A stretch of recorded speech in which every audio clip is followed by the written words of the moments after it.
नमस्कार, मी पंजाब तक राज्यातल्या सर्व शेतकऱ्यांना सांगू इच्छितो की आणखी 28, 29, 30 तारखेपर्यंत राज्यात भाग बदलत जोराचा पाऊस पडणार आहे, मुसळधार पडणार आहे म्हणून हा अंदाज लक्षात येतात। पण राज्यातल्या सर्व शेतकऱ्यांना सांगू इच्छितो की तुमच्यासाठी आनंदाची बातमी 1 जून पासून ते 6 जून पर्यंत राज्यात सूर्यदर्शन घडणार आहे म्हणून हा अंदाज लक्षात येतात। राज्यातल्या सर्व शेतकऱ्याला सांगू इच्छितो की तुम्ही काय करा, 6 तारखेपर्यंत 6 जून पर्यंत शेतीचे कामं आटपून घ्या, कारण की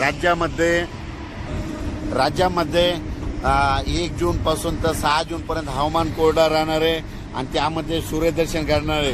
तुम्ही शेतीचे कामे करा, कारण की राज्यामध्ये 7 जून नंतर परत थोडा पाऊस वाढण्यास सुरुवात होणार आहे म्हणून हा अंदाज लक्षात येतो।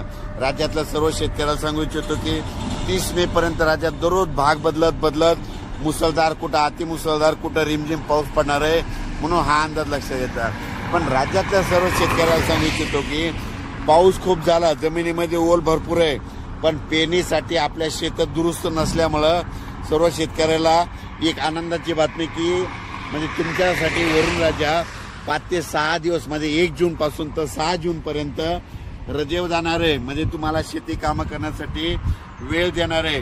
तुम्ही त्या 6 जून पर्यंत शेतीचे कामे करून घ्या, कारण की राज्यात 7 जून नंतर दररोज पाऊस वाढण्यास सुरुवात होणार आहे।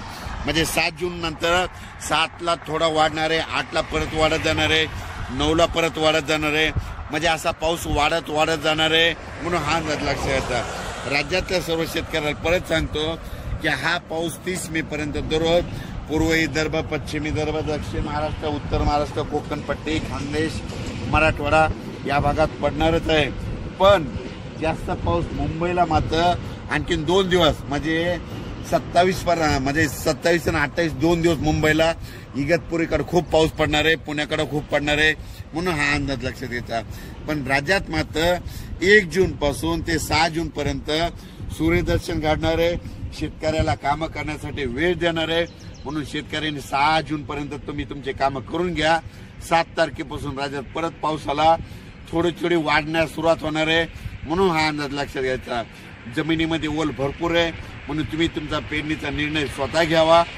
अचानक वातावरणात बदल झाला तर लगेच एक उद्या मेसेज येणार आहे। धन्यवाद।